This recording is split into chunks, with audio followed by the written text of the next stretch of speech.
ఒంట్లో బాలేదా? జీవితమే బాగోలేదు. కరెక్ట్. నా మనసులో ఉన్న మాట చెప్పావు. జీవితాలు కలవనప్పుడు ఇద్దరం ఒకే ఇంట్లో ఉండడం కన్నా నరకం లేదు.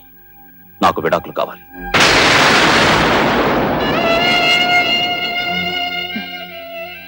తమలపాకులైతే చుట్టివ్వాలి కానీ విడాకులకు చిన్న సంతకమేగా. తీసుకోండి. తీసుకుని ఇంకో దాన్ని పెళ్లి చేసుకోండి. ఇంకా ఆస్తి వస్తుంది. ఆ మోజు తీరాక మరో దాన్ని చేసుకోండి. మరింత ఆస్తి. ఆ మాట నువ్వు అంటావు నాకు ముందే తెలుసు. అందుకే ఆస్తంతా నీ పేరు మీద మార్పించా. ఇదిగో పేపర్స్. అదేమిటయ్యా, ఎవడి బాబు సొమ్ము దానం చేస్తున్నావు? ఆవిడ బాబు సొమ్ము కాబట్టి. బాలేవాడివయ్యా. ఏదో నా కూతుర్ని పెళ్లి చేసుకుని కాపురం వెలగబెడతావు, వంశాభివృద్ధి చేస్తావని ఆశపడ్డాను. పెళ్లి అలాగూ పెటాకులైంది. నేను అనుకున్న ప్రకారం కాపురం జరగనప్పుడు నేను ఇచ్చిన ఆస్తిని నేను తీసుకునే హక్కు నాకుంది కదయ్యా. అంటే అంటే ఆయనకి కాళ్ళు కడిగి నేను కన్యాదానం మాత్రమే చేశానమ్మా. ఇల్లు వాకిలి పొలము పుట్ర ఇవన్నీ బహుమతులు. దానం గంగలో కలిసిపోయింది. బహుమతులు మాత్రం నీకు ఎలా దక్కుతాయమ్మా? ఇచ్చినవాడు నేను కదా. మీరెందుకు బాధపడుతున్నారు? నేనిచ్చేది మీ కూతురికి. ఇంకా నా కూతురు ఎక్కడుందయ్యా? ఎప్పుడైతే నేను చేసిన వైవాహిక బంధాన్ని కాదందో ఆ రోజునే నా కూతురు చచ్చిపోయిందయ్యా.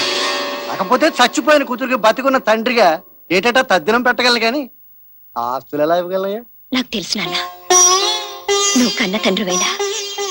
నువ్వు మగాడివేగా. అది భార్యో కూతురో ఏ రూపంలో ఉన్న ఆడదానిపై అధికారం చెలాయించడం మీ మగాళ్ళ లక్షణం. మీరు ముష్టి వేసిన ఆస్తితో బతకాల్సిన అవసరం నాకు లేదు. నా దగ్గర ఆస్తి కన్నా గొప్ప ఆత్మవిశ్వాసం ఉంది. తీసుకోండి మీ ఆస్తి. చెప్పానా నా కూతురికి ఆత్మాభిమానం చాలా ఎక్కువని? అన్ని ఇచ్చేసావమ్మా, కానీ నీ పెళ్లికి నేను చేయించిన మంగళసూత్రం మాత్రం ఇవ్వలేదు. అదేమిటి ఇద్దరు అలా అయిపోయారు? అది నేను పెట్టిందే కదా. కానీ అది నేను కట్టిందే. నువ్వు కట్టేవలేవయ్యా, కానీ కట్టిన వాళ్ళ మీద ప్రేమ లేక పెట్టిన వాళ్ళ మీద గౌరవం లేకపోయిన తర్వాత అది మంగళసూత్రం ఎలా అవుతుంది? దాని మీద మీ ఇద్దరికి హక్కు ఎలా ఉంటుంది? ఏమంటావమ్మా? ఆగమ్మా.